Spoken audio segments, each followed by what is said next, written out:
But I thought, Steve, that selective androgen receptor modulators only bind to the androgen receptor. Well, based on all the clinical data that I've researched and all of the blood work that I've seen, SARMs also bind to the SHBG.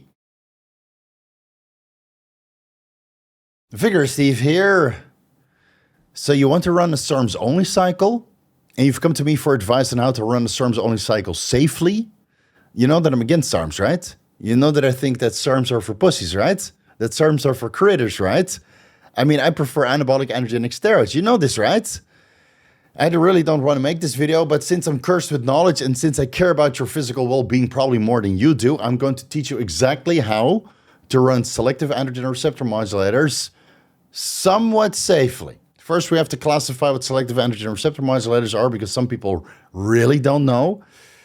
Selective androgen receptor modulators, as the name implies, interact with the androgen receptor. So that means that compounds like SR9009, who interact with the REV-ARB-A receptors, are not SARMs. SR9009, GW1516 are metabolic modulators, right? Animal models show that SR9009 induced REV-ARB-A activation in mice, increasing exercise capacity by increasing mitochondrial count in skeletal muscle, and might have some therapeutic effects for treating certain types of cancer. Right, there's several other compounds which also activate the REV-ARB-A receptors. And GW51516, better known as cardarine, is a PPAR delta receptor agonist. Actually underwent human clinical trials. Phase 1 clinical trials involved potential treatments of hyperlipidemia, and Phase 2 clinical trials involved the potential treatment of obesity, diabetes, dyslipidemia, and cardiovascular disease. However, GlaxoSmithKline, the original developer of GW51516, abandoned further development because some animal models showed that GW51516 induced colorectal cancer in AOM-DSS-induced mice. Keep in mind that these mice are more susceptible to develop colorectal cancer, so there might be a little bit of a discrepancy there. And a recent human study showed that GW51516 improved plasma lipid profiles, improved insulin sensitivity, reduced whole body oxidative stress, and reduced liver fat content at a low dose of 20 milligrams per day for up to 2 weeks in duration.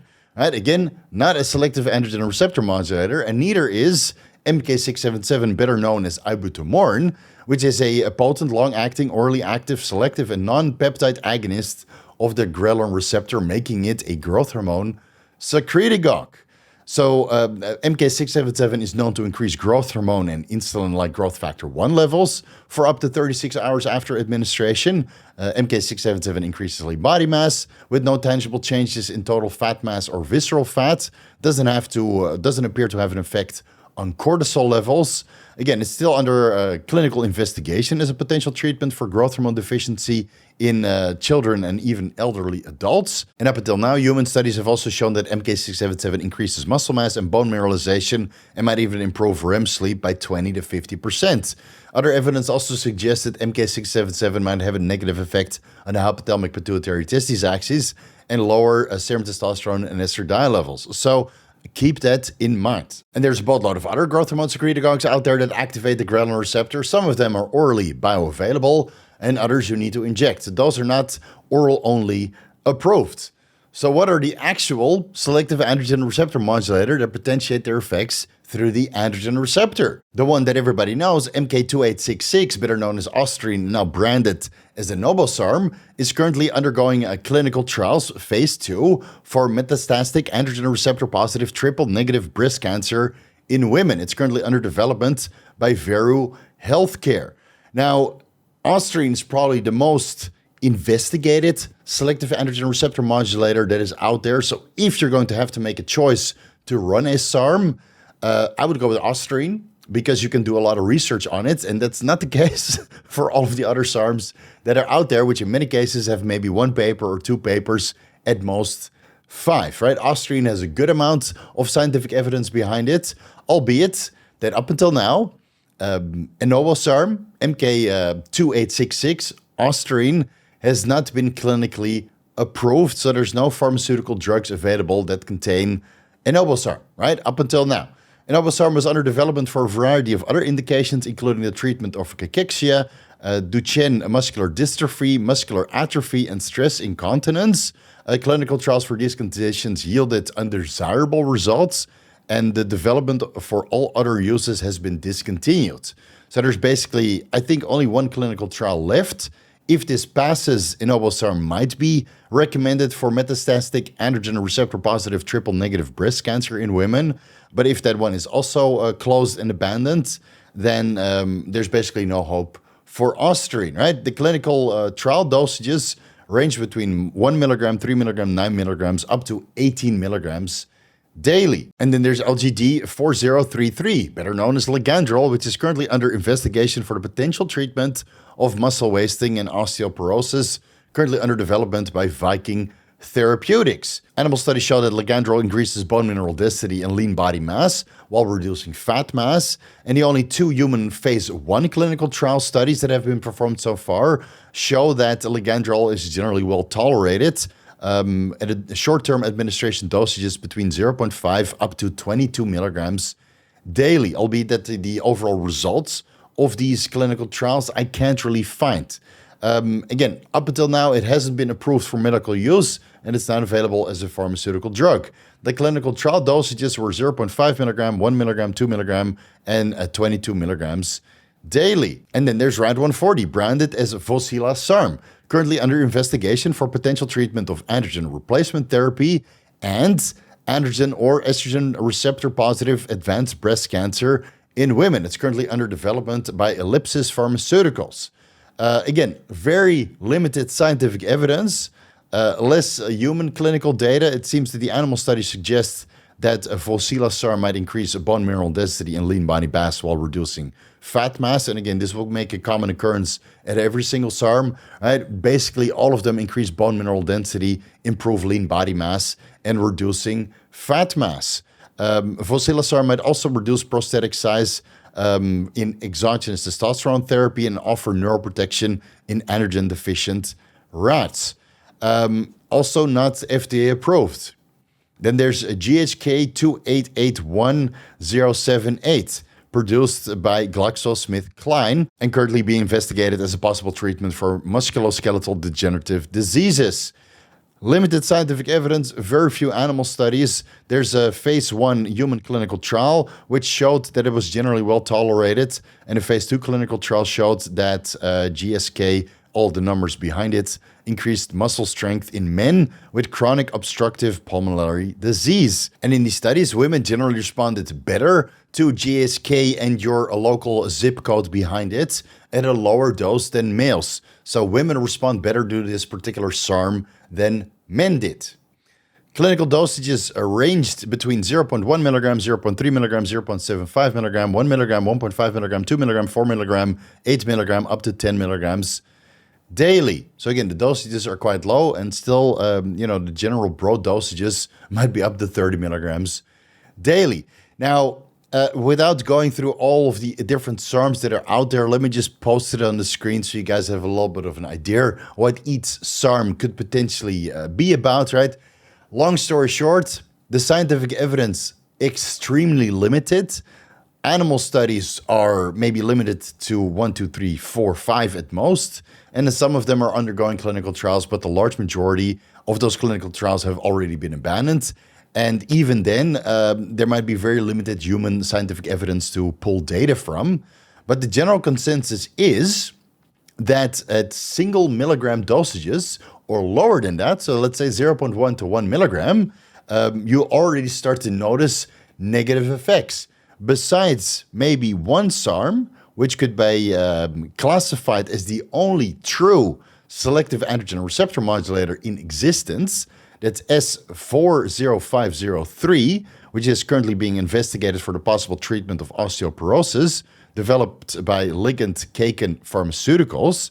Again, limited scientific evidence, but in animal studies it shows that S4053 has very good selectivity for bone tissue, but relatively little effect on muscle mass, and no observable effect on the prostate gland. Again, this is just one study, guys. One study. The animal model dosages went from 1 to 10 milligram per kilogram of body weight daily, and there was one sample size of 30 milligrams of S40530 per kilogram of body weight daily. And everything else, when you really do the reading and the digging through the scientific literature, I mean, you can basically piece it all together in a day.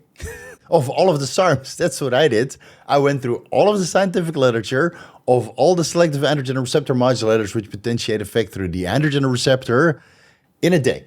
I mean, that's kind of sad, right? I mean, try to do that for Trenbolone or Mastrone or Anavar or a Primobolan testosterone androgen line, which have a boatload of scientific evidence behind it that you can make informed decisions with. So basically, the consensus is that all SARMs at single milligram dosages or higher potentiate side effects. And you can see this in humans, because humans usually take 5 milligrams of a selective androgen receptor modulator of choice or more, right? Could be 5 milligrams, 10 milligrams, 20 milligrams, 25 milligrams, 30 milligrams. Some people even take 50 milligrams per day, which I think is stupid. But right, there's these token outliers out there. So the commonly occurring side effects of SARMs are acne, hair loss, lethargy, jaundice, gynecomastia, impaired libido, ocular changes, testicular atrophy, high blood pressure, subfertility or complete infertility, headaches or migraines, impaired hypothalamic pituitary testes axis functioning, depression or poor mental health, lower back pumps or lower back pain.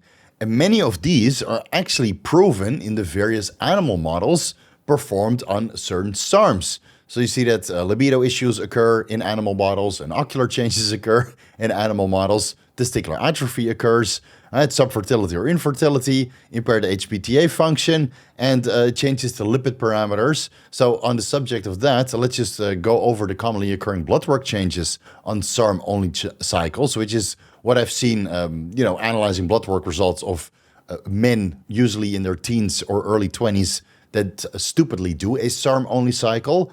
Long story short, pulling all of that data together from the multitude of blood work results that I've seen, and then scouring through Reddit to kind of confirm that, right, which is where all the SARM goblins are kind of hanging out nowadays.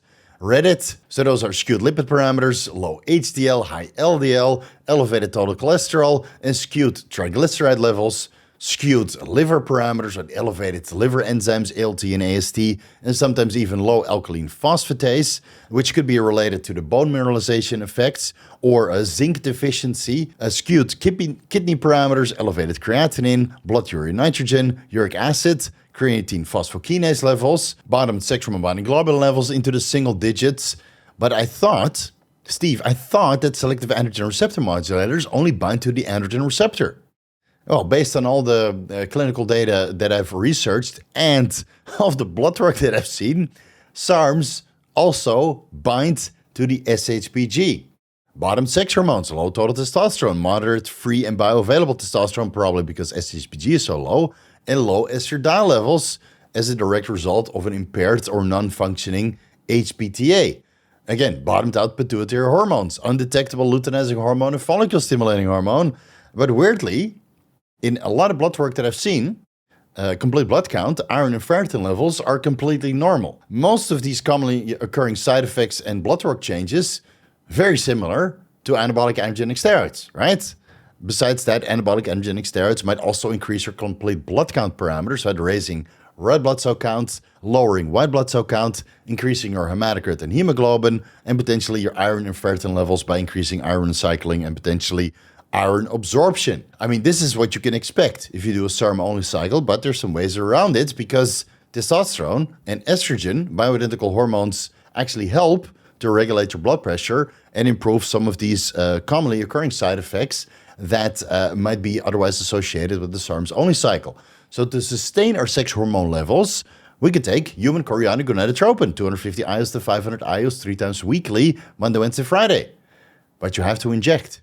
Right, so that's off the table, right? I'm completely sympathetic to your oral-only cycle, right? You have to inject. It's scary. You have to bring those insulin syringes with you. You still live at home because you're young, and now your parents might find out that you have some injection material, some insulin syringes in your bedroom, or you live at a dormitory, and your roommate is completely against injections. Maybe they might even faint if they see you inject. Or you live with your girlfriend and she doesn't know, right? You haven't been truthful, you haven't been honest because you don't really trust your girlfriend. She might rat you out to the police. If you have some injection material at home, right, and you decided to go with selective androgen receptor modulators to kind of bypass that effect, but you still have to inject human chorionic gonadotropin. So that's off the table. Okay, and clomiphene or Clomid is maybe a way to go. 25 milligrams before bed to block the estrogen receptors, which is non-existent in this context, right? If you take selective androgen receptor modulators, your testosterone levels comes down and your estrogen come down, then technically you don't have any negative feedback through the estrogen receptors on hypothalamic and pituitary functioning, and thus luteinizing hormone and follicle-stimulating hormones should stay somewhat in range, albeit that scientific literature isn't really there, unlike the case with Anavar, which actually has been shown in a couple different contexts that moderate doses of Anavar for longer periods of time can actually have a sustained luteinizing hormone and follicle-stimulating hormone level in serum, in human subjects. But hold your horses, that doesn't make it okay to do an Anavar-only cycle, please. Okay, so technically you would assume that luteinizing hormone and follicle-stimulating hormone would stay somewhat intact, but not from the blood work that I've seen. LH and FSH bottomed out, so you need to block the estrogen receptor. You might still get some down-regulatory effect through the androgen receptor when you take SARMs, but then clomiphene or Clomid might be a sustainable solution to bring your luteinizing hormone, follicle-stimulating hormone, and thus testosterone and estrogen levels up somewhat. Please, please, please research in clomiphene and Clomid in depth, because the side effects of at least Clomid are well established. So long story short, clotting risk, right? Very problematic nowadays. Reduction in IGF-1 levels, so that makes you less anabolic when you take selective androgen receptor modulators. Even if you combine selective androgen receptor modulators with MK677, which would otherwise raise growth hormone and IGF-1 levels, you take some Clomid or in clomiphene, you might have more IGF-1 than naturally, but less than you could potentially have. And then there's a boatload of other side effects related to selective estrogen receptor modulators, so please, research. And then again, there's always testosterone replacement therapy, right? 50 milligrams 3 times per week or 25 milligrams daily. So that's a weekly dose of 150 milligrams to 175 milligrams total. But then you're going to have to inject. And how are you going to explain that to your parents or your roommate or to the girlfriend that you don't really trust? Just to be 100% clear, if you go on the SARMs-only cycle, it doesn't matter which over-the-counter test booster you take. That could potentially increase luteinizing hormone levels proven in animal models or have a somewhat positive effect on testicular function. Not going to work in any way, shape, or form. I'm sorry to say it. You take a little bit of SARMs, doesn't matter how potent your over-the-counter test booster is, it's not going to sustain testicular function. Trust me.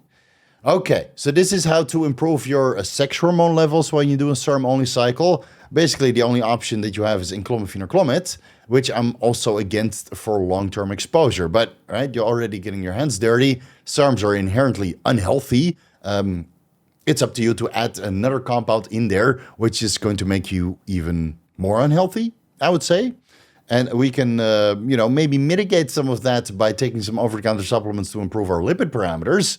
A healthy diet filled with mono and polyunsaturated fats, omega-3 rich fat sources, and some soluble and insoluble fiber sources as well to kind of balance out our total cholesterol, HDL, LDL, and triglyceride levels. And beyond that, you can look into omega-3 fatty acids, berberine, citrus bergamot, and if you can't get it done with that, or the dose of your SARMs is so high that your lipids are still ezetimibe, 10 milligrams upon waking, very good for that purpose. There's also red yeast rice, which is a natural statin. And then, to further enhance that, or things to look into, psyllium husk fiber, niacin, garlic extract, alpha-lipoic acid. And if you're really messed up, well, there's always statins and PCSK9 inhibitors. What can we do to improve our kidney parameters when we're taking SARMs? Just check your cyst and see. It's very likely those kidney parameters are still good, right? Creatinine is going to be high when you take steroids. Same for uric acid, potentially, if you're dehydrated or you sweat a lot. Creatine phosphokinase is going to be elevated because you train hard. blood urea nitrogen is going to be elevated because you eat a boatload of protein. So I feel that hydration is, in many cases, whether you take steroids or selective androgen receptor modulators, is more than enough. Personally, I recommend more than 4 liters per day, but it's entirely up to you how much water you need to drink before you consider yourself hydrated. Balanced electrolyte intake, also very important. I have videos on that. And then the only real compound that is known to improve kidney parameters is astragalus root extract. And it could be anywhere between 500 milligrams to 3,000 milligrams in the morning and evening. You can look at the kidney stuff, acacia gum fibers, chitosan, right? Might all have some marginal positive effect on kidney function. But I would say that hydration and electrolyte intake is your best bet besides astragalus root extract. Then to improve our liver parameters, which of course selective androgen receptor modulators are oral compounds, they go through the intestinal tract, they have 2 passes through the liver, and thus liver enzymes go up. Again, a healthy diet contributes to a healthy liver. Caffeine might help contribute to a healthy liver, so enjoy your coffee and shut the fuck up. Carnitine helps with liver health, whether that's oral L-carnitine L-tartrate or injectable L-carnitine. Vitamin E, the mixed tocopherols and tocotrienols help with liver health. And then there's tauroursodeoxycholic acid, abbreviated to TUDCA. Could be anywhere between 250 milligrams to 1,000 milligrams per day, depending on the total amount of SARMs and potentially clomidine and clomiphene that you're taking orally, right? So far, everything is oral only besides the injectable L-carnitine, which of course you're going to forego for L-carnitine L-tartrate, and then look into N-acetylcysteine, which helps with glutathione production in the liver and systemically as well. Besides that, there's always milk thistle extract, also known as silymarin or ox bile, or maybe even Himalaya liver 52 double strength, right? Et cetera, et cetera, et cetera. All have potential but marginal effects on your liver health. And then to combat the systemic inflammation that you might get from your oral SARMs, suspended in polyethylene glycol or monoethylene glycol or propylene glycol, right? Whatever synthetic solvent they use nowadays, in many cases it causes systemic inflammation. You would want to avoid that. If you must, and this video doesn't turn you off yet, if you absolutely must take SARMs, take them in capsule form and avoid the ones that are suspended in liquid. So if it comes in a dropper, you get your 30 milliliters with 30 milligrams per 1 milliliter. Ostarine is probably in a synthetic solvent. You can taste it as it's going down, and it probably burns more in your esophagus than a proper shot of vodka or whiskey. So still, if you're going with the synthetic solvent stuff, turmeric extract, right, curcumin C3 complex, 500 milligrams before bed or 500 milligrams twice per day. Boswellia serrata extract might help to a certain extent to lower systemic inflammation, but it mostly works in the connective tissue. So if the SARMs are making you strong and they are making you slightly inflamed, then the Boswellia serrata extract might be able to offset that. And even boron, 3 milligrams once or twice per day, is known to reduce systemic inflammation. And, besides that, you can look into adaptogens and non-steroidal anti-inflammatory drugs. I don't think that's very sustainable, certainly not for your kidney health. And cold plunges, all right? Cold plunges are free. You don't have to inject anything. You just dip into the pool, get your systemic inflammation down. 3 minutes, 4 minutes. Real men do, 5 minutes or longer. But if you're just trying to get your hands dirty with SARMs and you can't really stand cold plunges, 2 minutes is better than nothing. This is all the advice I can give you. This is it. Besides that, you need to do your research. And again, if I can piece it together in one day, then why can't many of the SARMs-only guys do that? It's not difficult to do your blood work. It's not difficult to check your health parameters. And it's not difficult to do research to make yourself understand why SARMs-only cycles are a bad idea, right? Long story short, none of them are clinically approved. All of them, besides maybe S40503, are not selective in the dosages that you take for fitness or bodybuilding aspirations, right? You're taking 5 milligrams to 30 milligrams, let's say, but they're only selective in 0.1, 0.5, 1 milligram dosages. And even if you go over 1 milligram dosages, the negative effect on blood work parameters and overall health metrics are very, very tangible. All right, so keep that in mind, guys. It's I would go with anabolic androgenic steroids, which have a laundry list of scientific evidence behind it, and we know how the human body is going to react and how to mitigate side effects. But I also understand that anabolic androgenic steroids have been classified as a drug for much longer, so it might be more difficult to source. And unfortunately, in this day and age, right, you can basically buy SARMs everywhere on gray area websites. I think it's easier to get SARMs delivered to your house than it is to get the wheat delivered to your house in the United States, Holland, or Thailand, which is saying a lot. All right, guys, I'll leave it here. Food for thought. I don't want to make this video too long because, well, let's be honest, SARMs-only guys have limited attention spans. I hate to say it, but again, as a clarification, I still firmly believe that SARMs are for quitters and for losers. Real men take steroids and do the research on how to use steroids safely. Thank you guys so much for watching. You can find everything that I'm associated with besides SARM sources, because I don't endorse SARMs, so I don't have discount codes for SARMs.